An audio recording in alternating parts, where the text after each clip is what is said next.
Fisiologi ini apa? Kalau fisiologi menceritakan fungsi tubuh dalam kondisi normal, maka patologi ini dia bercerita tentang kondisi tubuh dalam keadaan tidak normal atau abnormal. Ya. Kemudian ada lagi kata patofisiologi. Nah, patofisiologi adalah dia mempelajari atau menjelaskan tentang proses terjadinya penyakit. Jadi ada fisiologi, patologi, patofisiologi. Nah, ini yang kalian harus paham perbedaannya. Fisiologi fungsi tubuh yang normal, patologi bercerita tentang penyakit, patofisiologi menceritakan proses terjadinya penyakit. Ya. Nah, sekarang di sini dijelaskan yang dimaksud dengan patologi adalah ilmu yang mempelajari tentang penyakit, termasuk yang dipelajari di sini perubahan secara struktur dan fungsional yang berhubungan dengan penyakit. Apa yang terjadi di dalam tubuh kita yang dapat menimbulkan penyakit. Ya. Jadi misal nih, kita mempelajari tentang mata. Secara normal fungsinya adalah untuk melihat. Tetapi ada orang yang dia tidak mampu melihat. Ya. Misal nih karena katarak pada orang yang sudah tua. Patologi menjelaskan katarak ini adalah perubahan dari fungsi yang normal menjadi abnormal. Yang mengalami perubahannya apa? Retinanya yang mengalami perubahan. Ya. Sehingga menimbulkan penyakit. Jadi dikatakan di sini bahwa serangkaian yang mampu mengubah struktur dan fungsi dari normal menuju abnormal di dalam ilmu patologi ini dikenal dengan manifestasi klinis. Ya, bahasa kita gejala-gejala yang timbul secara klinis. Misal katarak, apa yang dirasakan? Oh, rasanya pandangan saya seperti terhalang, ya, seperti ada pasir di bola mata saya. Nah, ini adalah manifestasi klinik. Kenapa bisa menimbulkan ini? Karena ada perubahan abnormal dari fungsi yang normal dari organ tersebut. Pada patologi kita juga kenal pada saat mempelajari penyakit kita mengenal istilah etiologi. Etiologi ini artinya penyebab. Ya, jadi kenapa terjadi katarak? Karena terjadi regenerasi pada bola mata. Ya, karena proses ketuaan. Nah, inilah yang disebut dengan etiologi, penyebab dari penyakit. Nah, etiologi ini dia melibatkan 3 hal, yaitu lingkungan, faktor, dan patogen yang dikenal dengan paradigma sakit. Ya, jadi ketiga hal ini akan saling mempengaruhi sehingga seseorang akan menderita sakit. Ini paradigmanya secara kompleks. Kalau kita lihat di sini lingkungan ini terdiri dari bisa bersumber dari food, ya, sumber makanan, air, udara, tanah, debu. Ini merupakan sumber-sumber faktor. Kemudian lingkungan ini akan mempengaruhi tubuh seseorang. Di sini dia dikatakan toksik. Ya. Dia menimbulkan perubahan di dalam tubuh seseorang. Ya. Kalau dia sudah di sini dilihat terjadi perubahan biologis, dia akan mengubah struktur dan fungsi sehingga seseorang nanti akan mengalami sakit. Apabila seseorang ini mengalami sakit, maka ada 2 hal yang akan terjadi di dalam tubuh. Recovery atau kematian. Ya. Recovery artinya dia sembuh, dia sehat, dia balik lagi. Biasanya ini pada sakit-sakit yang akut. Tetapi kematian itu bisa terjadi apabila penyakitnya kronis. Di sini kita lihat untuk lingkungan sendiri, ya.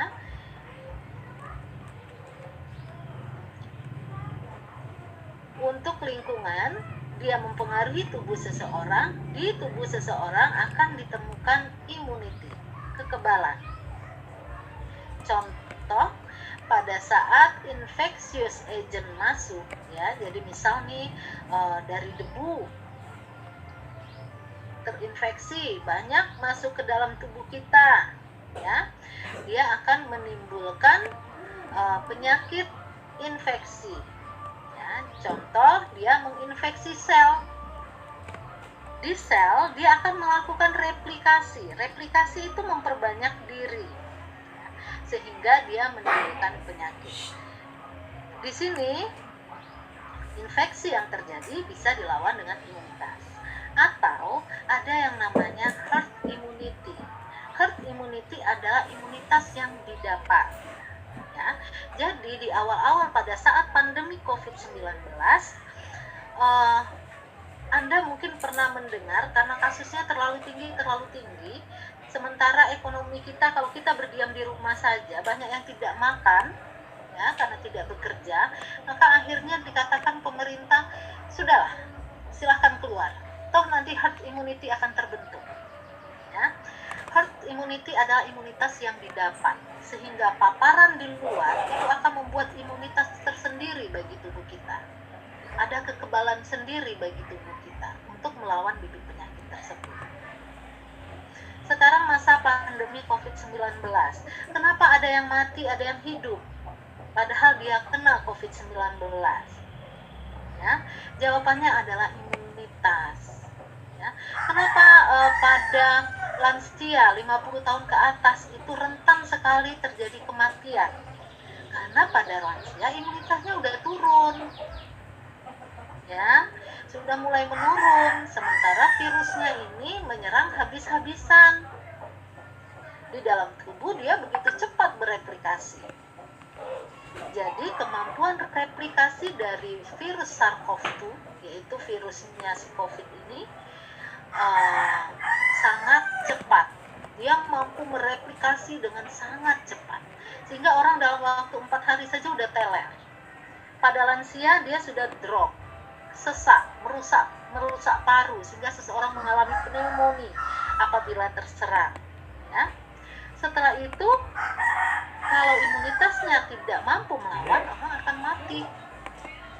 Karena kemampuan dia mereplikasi diri itu sangat tinggi. Ya. Nah, ini untuk penyakit-penyakit yang infeksi. Sekarang kita lihat bahwa patologi ini terdiri dari beberapa bagian. Ya. Eksperimental patologis yaitu saintis yang menghabiskan waktunya hanya untuk riset. Jadi dia akan menemukan apa sih bentuknya SARS-CoV-2 ini, kenapa dia bentuknya seperti berduri-duri, itu adalah kerjaan eksperimental patologis. Sehingga dia bisa kasih tahu, ini loh bentuknya SARS-CoV-2 itu. Ya. Kemudian ada lagi yang anatomik patologis.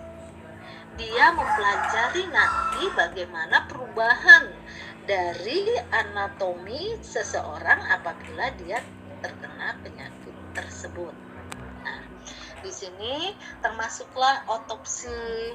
Ya, jadi misalnya dilihat pada saat kanker, seseorang baru bisa didiagnosa kanker apabila hasil otopsinya menyatakan adanya pertumbuhan sel-sel yang abnormal. Diambillah sedikit organ, maka dilihat apakah terjadi perubahan sel-selnya. Nah, ini yang disebut dengan anatomik patologis.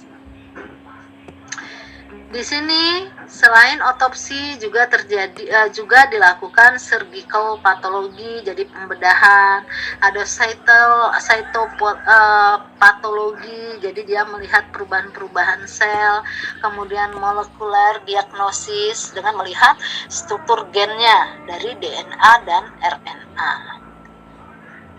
Kemudian ada lagi clinical pathologist, ya. Jadi dia akan melihat nih apa aja yang bisa saya lihat dari spesimen-spesimen pasien. Contoh, ada darah, ada urin, ada feses, ya, spinal fluid, yaitu cairan tulang belakang, ada sputum, dahak, atau substansi kimia lainnya.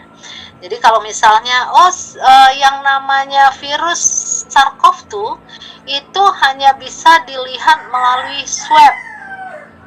Nanti dilihat pemeriksaannya menggunakan PCR, ya.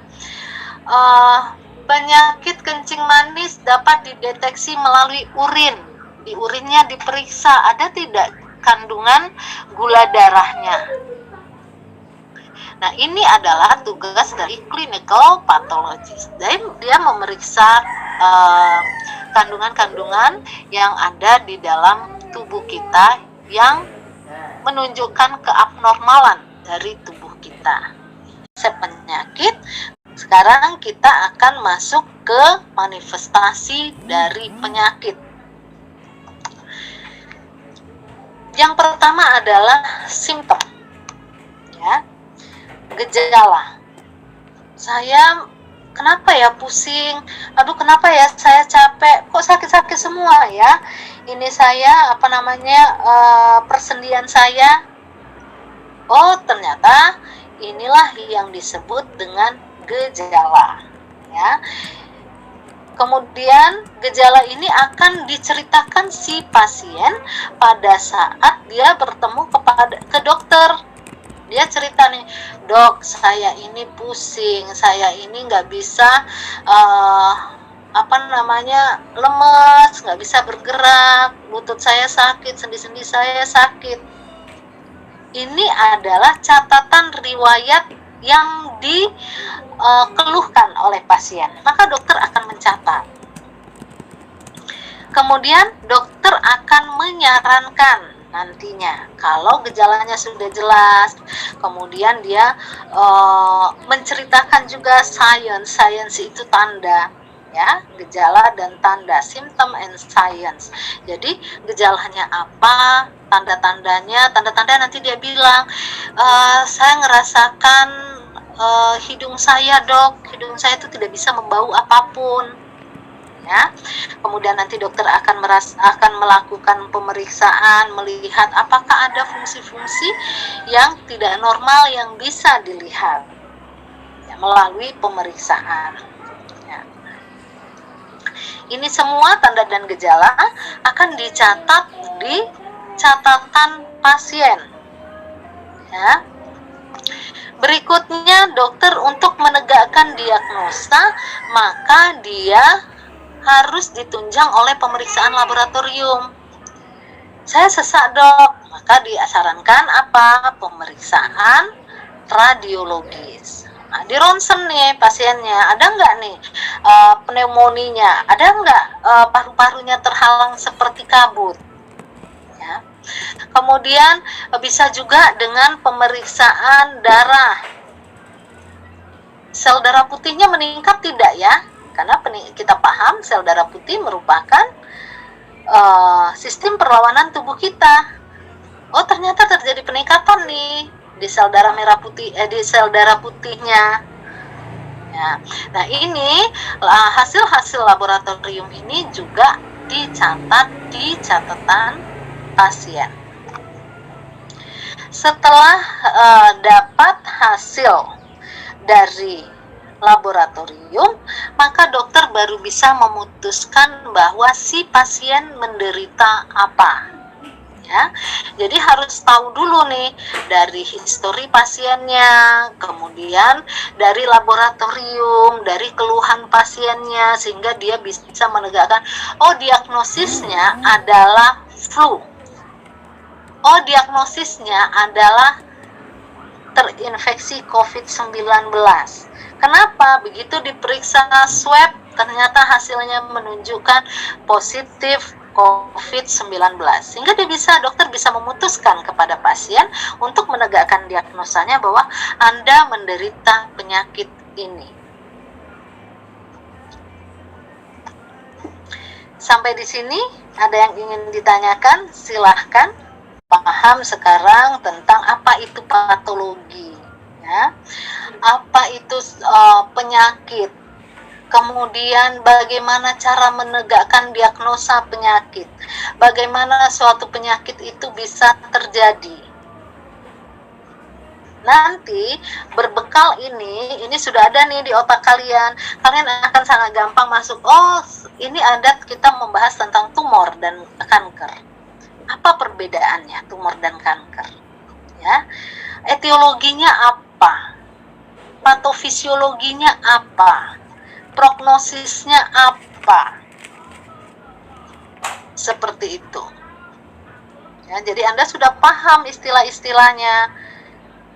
Pada tumor apa yang dilakukan pemeriksaan? Oh, dilakukan biopsi biar tahu dia tumor jinak atau tumor ganas. Ya, dilakukan pemeriksaan darah enggak? Kalau dilakukan pemeriksaan darah, apa yang dilakukan? Kemudian kalau sudah ditegakkan diagnosa, sampai berapa lama dia mampu bertahan terhadap penyakit tersebut? Apakah dia bisa recovery atau kematian nanti yang akan dihadapi oleh si pasien? Sampai sini ada yang ingin ditanyakan, silahkan.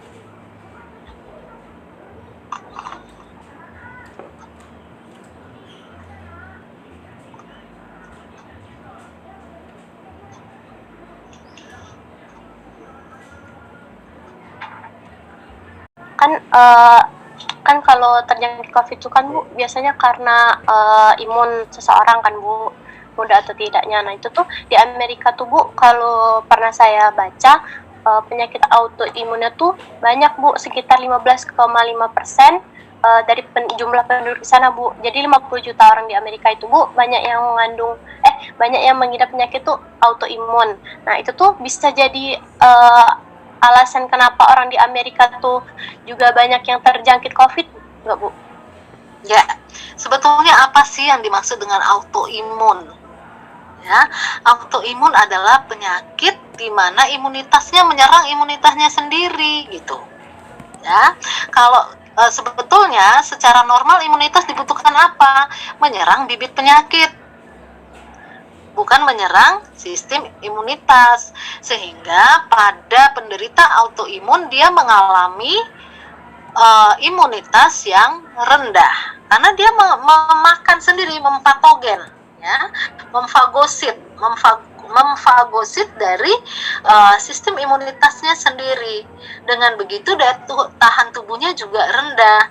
Kondisi ini yang bisa mempercepat seseorang. Kalau imunitasnya rendah, maka dia gampang sekali terinfeksi oleh virus. Seperti itu. Ada lagi? Izin bertanya, Bu. Ya, silakan. Tadi Ibu sempat bicara mengenai herd immunity ya, Bu? Ya. Saya mau bertanya, Bu. Bagaimana cara tubuh membentuk herd immunity ini, Bu? Terima kasih, Bu. Herd immunity adalah imunitas yang didapat. Ya, kalau vaksin, imunitas yang dimasukkan ke dalam tubuh kita. Misal, kita berpikir yang sederhana saja tentang herd immunity. Ya, sebelum kita kaitkan dengan penyakit. Pada orang yang terus-menerus terpapar dengan panas, lama-lama dia tahan tidak dengan panas? Tahan, Bu. Inilah yang disebut dengan herd immunity. Seseorang yang terus-menerus terpapar dengan kondisi virus, ya, bibit penyakit, dia akan membentuk sendiri di dalam tubuh itu sistem perlawanan terhadap bibit penyakit tersebut, karena paparan terus-menerus, akhirnya imunitasnya akan melawan, ya, timbul imunitasnya, daya tahan tubuhnya. Tetapi di sini, kalau misalnya kita kaitkan dengan COVID, yang mampu bertahan, yang imunitasnya tinggi akan bertahan. Tetapi yang imunitasnya rendah pada lansia, itu tidak akan bertahan. Nah, ini yang disebut dengan imunitas didapat. Ya, kalau vaksin itu bukan imunitas didapat, tapi dia dimasukkan ke dalam tubuh kita.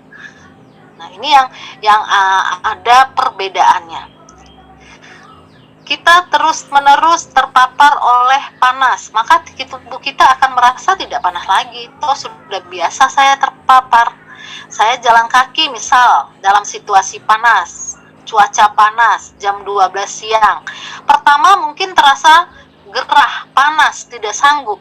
Tetapi kondisi yang terus-menerus akhirnya membuat tubuh kita adaptasi, sehingga membuat tubuh kita menimbulkan kekebalan tersendiri terhadap kondisi tersebut. Ini yang disebut dengan herd immunity. Ada lagi?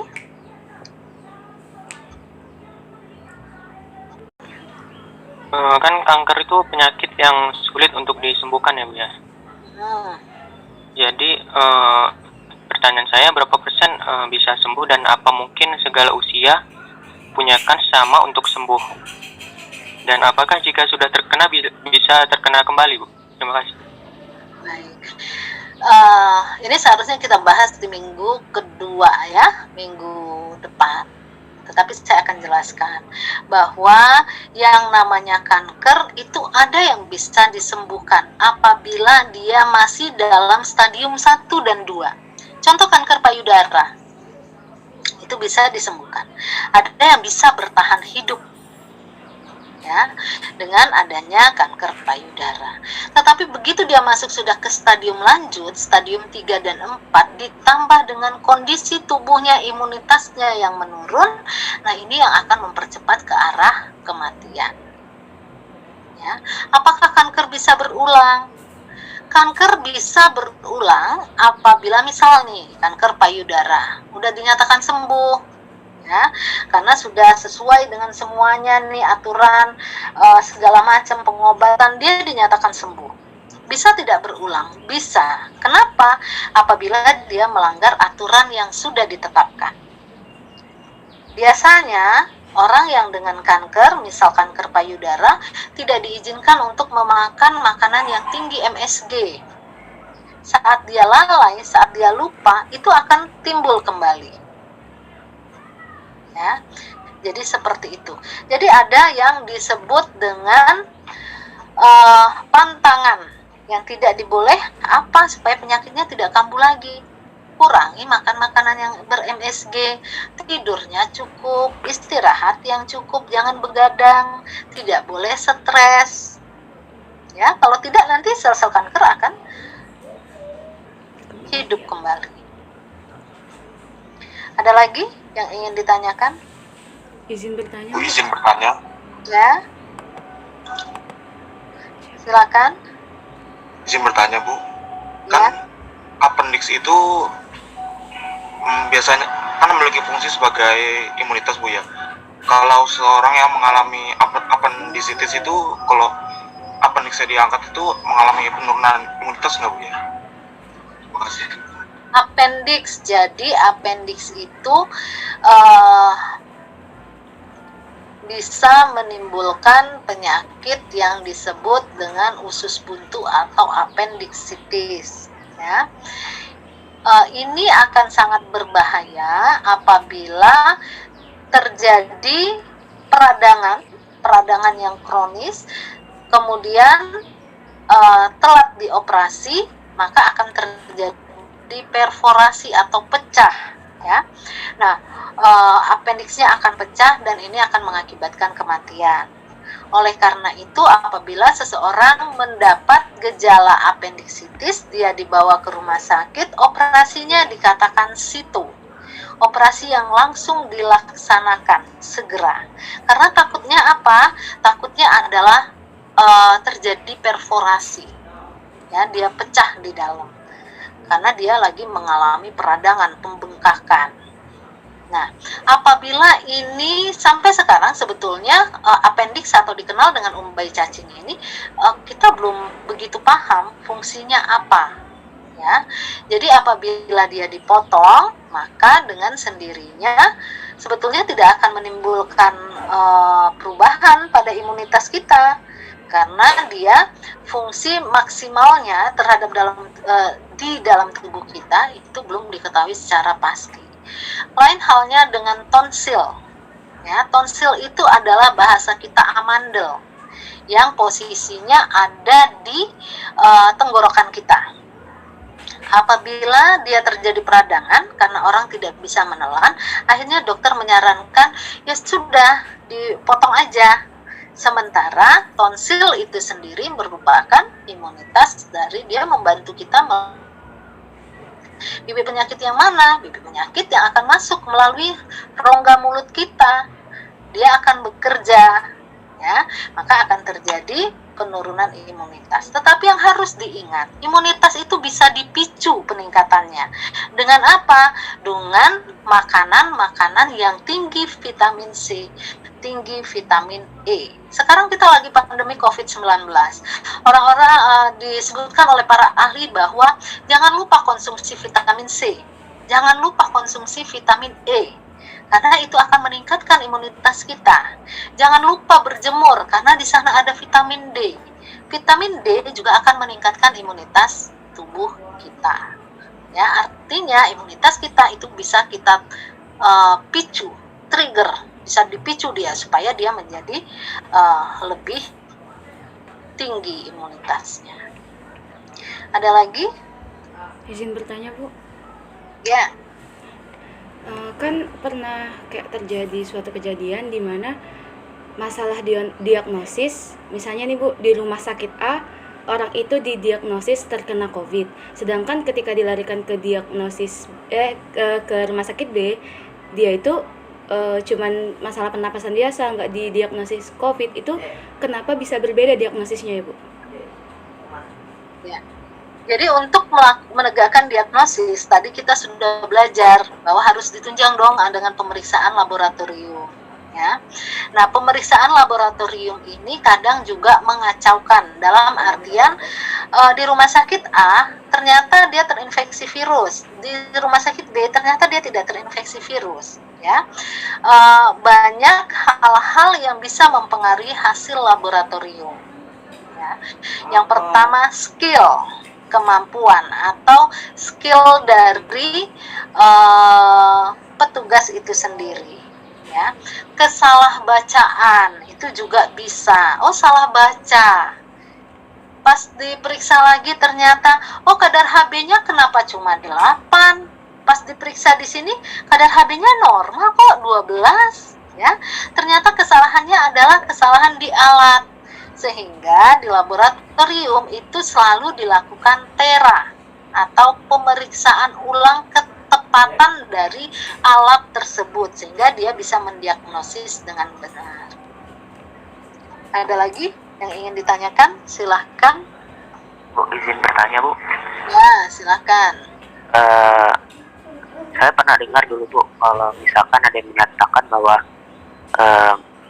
misalnya kita terkena penyakit, lalu kita meminum obat di luar dosisnya, di luar pemakaian, maka kita akan imun terhadap obat itu tersendiri dan obat itu tidak akan bekerja kepada penyakit yang kita punyai. Apakah itu benar Bu? Ya, jadi penggunaan obat itu harus sesuai dengan dosis, ya. Jadi kalau misalnya katanya 3 kali sehari dalam 3 hari, maka itu harus dihabiskan dalam 3 hari. Misal, saya pengen tetap lebih sehat, saya makailah itu dalam 7 hari. Ya, itu berarti dia sudah menyalahi dosis yang ditentukan. Contoh antibiotik. Antibiotik itu harus habis dalam 3 hari. Tetapi kebanyakan masyarakat baru 2 hari dia merasakan tubuhnya enak, dia tidak lagi mengkonsumsi obat tersebut. ya, sehingga kedepannya si bibit penyakit, si bakteri yang tadi yang bisa dimatikan oleh antibiotik tersebut, dia nanti lama-lama menjadi kebal. Beda kalau dia diberikan dalam 3 hari. Dalam 3 hari bibit penyakitnya mati, 2 hari dia baru lemah.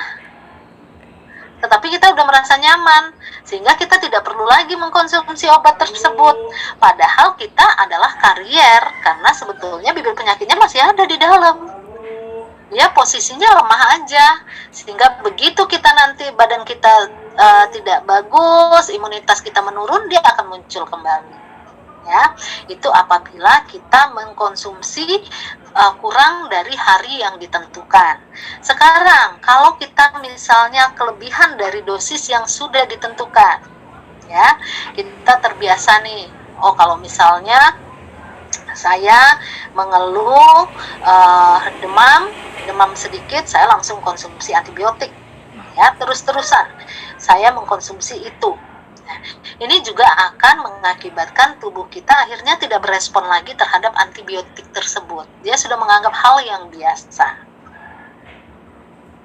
Ini yang disebut dengan resistensi obat. Ya. Nah, yang terjadi misal pada penderita malaria. Penderita malaria, kenapa obat menjadi resistensi pada penderita malaria? Karena obatnya sudah dibuat, tetapi si nyamuk malaria ini dia mengalami perubahan, dia mengalami mutasi-mutasi. Sehingga obat ini sudah tidak mampu lagi untuk dia.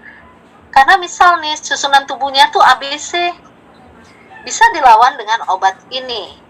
Tetapi karena dia tahu, saya bisa mati dong kalau saya serang ini, karena dia mengkonsumsi obat ini. Dengan sendirinya dia berubah lagi, ya, menjadi CBA, nggak akan mampu lagi obat ini, dicari lagi obat untuk malaria ini. Sehingga terus, karena dia selalu mengalami mutasi. Sehingga kalau kita belajar tentang malaria, nyamuk malaria itu gennya berubah-ubah. Dia mengalami mutasi terus supaya dia bisa masuk ke dalam tubuh, supaya dia bisa menginfeksi. Ya, oleh karena itu malaria sulit untuk disembuhkan. Misal ada daerah endemik malaria, terus terjadi. Salah satunya caranya adalah dengan apa? Lingkungan harus bersih. Dengan begitu mengurangi nyamuk malaria. Kalau nyamuknya banyak, dia akan menyerang, dia akan berubah, akan melakukan mutasi-mutasi, sehingga malaria akan sulit untuk dibasmi. Seperti itu. Ada lagi? Izin bertanya, Bu. Ya, silakan.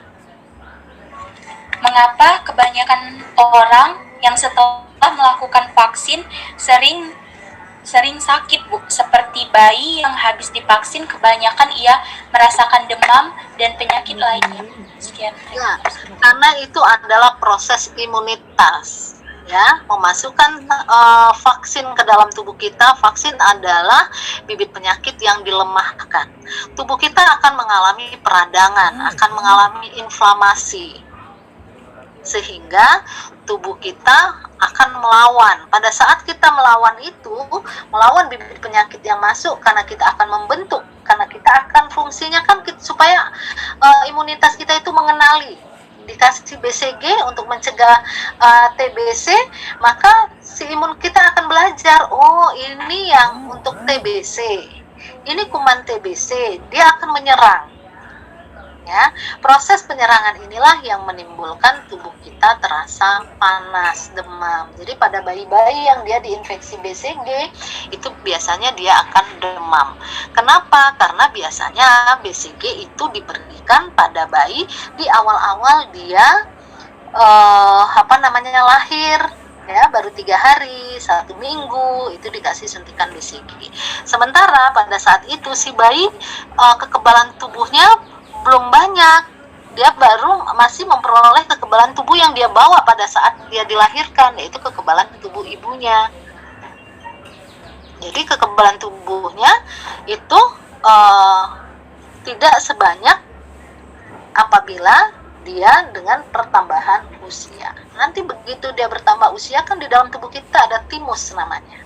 Timus itu adalah kelenjar endokrin yang berfungsi sebagai imunitas bagi tubuh kita. Pada usia 9 tahun maka dia akan mengalami atrofi, penciutan, pengecilan, ya. Kenapa dia mengalami penciutan? Karena tubuh kita sudah mempunyai imunitas yang sudah stabil, sudah subtle, dia sudah stabil, sehingga dengan sendirinya timus akan mengalami penciutan seperti itu. Ada lagi? Maaf Bu, izin bertanya lagi. Boleh.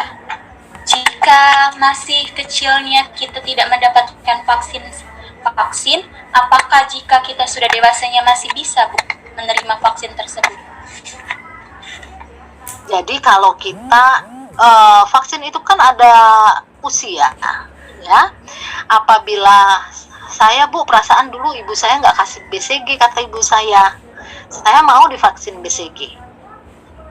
BCG itu kan untuk bayi, tidak untuk dewasa, ya. Jadi pemberian vaksin itu harus disesuaikan juga dengan umurnya. Tidak bisa kita belum, terus kita mau divaksin sesuai dengan itu, nggak bisa, karena ada aturannya. Jadi dia harus sesuai aturan. Ada lagi? Tapi artinya apa? Kita punya proteksi buat diri kita sendiri. Kita sudah paham untuk memproteksi itu. Makanya dia tidak diberikan lagi pada saat orang sudah dewasa. Karena kalau dikasihkan, kenapa kasih kepada anak bayi? Karena pada bayi imunitasnya masih rendah, sementara bayi yang baru lahir itu adalah salah satu bentuk kesenangan kita dengan mencium, dengan memeluk, ya. Sementara TBC bisa ditransmisikan melalui itu. Ada yang mencium mulutnya, ada yang mencium hidungnya, ada yang gergetan, ya, memeluk.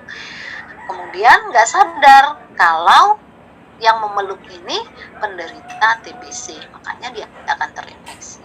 Makanya BCG diberikan pada saat dia 3 hari sampai 7 hari. Begitu mau keluar dari rumah sakit, bayinya suntik dulu BCG, ya, itu untuk kekebalan si anak. Ada lagi? Ya. Kemarin saya pernah dengar kalau vaksin itu bisa menyebabkan virus yang masuk akan lebih ganas. Apakah benar itu, Bu? Apabila imunitas kita rendah, kan dia bukan memasukkan virus, tetapi memasukkan virus yang sudah dilemahkan. Virusnya lemah kok. Kalau memasukkan virus mati kita. Bukannya vaksin namanya kalau mematikan kita. Ya, tetapi virusnya sudah dilemahkan sehingga imunitas kita akan belajar, oh ini virus penderita TB, oh ini bakterinya bentuknya tuh seperti ini, ya, nanti dia akan melawan, sehingga imunitas kita yang bagus itu akan melawan. Tapi kalau kita memasukkan bakteri yang dilemahkan atau virus yang dilemahkan yang tidak dilemahkan, ya itu sama aja kita menginfeksi diri kita sendiri. Ada lagi? Silahkan. Ibu yang lagi menyusui mengalami stres, maka air susunya tidak keluar. Artinya psikologis itu betul-betul sangat mempengaruhi tubuh kita. Makanya untuk menghindari penyakit selalu disarankan apa? Tidak stres. Karena secara psikologis kalau kita stres, dia akan mempengaruhi fungsi di dalam tubuh kita. Ada lagi? Tadi saya tanyakan sebelumnya tentang obat. Bagaimana jika kita mengonsumsi obat dengan dosis yang sudah ditentukan? Apakah kita akan menerima imun terhadap penyakit yang kita miliki sebelumnya atau tidak, Bu? Katakanlah batuk, Bu. Jika kita minum obat sesuai dosis yang dianjurkan, apakah kita akan imun terhadap batuk tersebut apa tidak, Bu? Obat itu bukan untuk imun, obat itu untuk menyembuhkan, ya. Jadi kalau misalnya ada kumannya, ada bakterinya, dengan ada obat tersebut, maka dia akan mati kuman atau bakteri tersebut. ya, tetapi dia tidak meningkatkan imunitas kita. Jadi kita bisa juga lagi terserang batuk, pilek, karena dia sifatnya cuma menyembuhkan, bukannya meningkatkan imunitas. Yang meningkatkan imunitas apa? Vitamin, sinar matahari, itu bisa meningkatkan imun kita. Olahraga teratur itu meningkatkan imunitas kita. Ada lagi? Silahkan.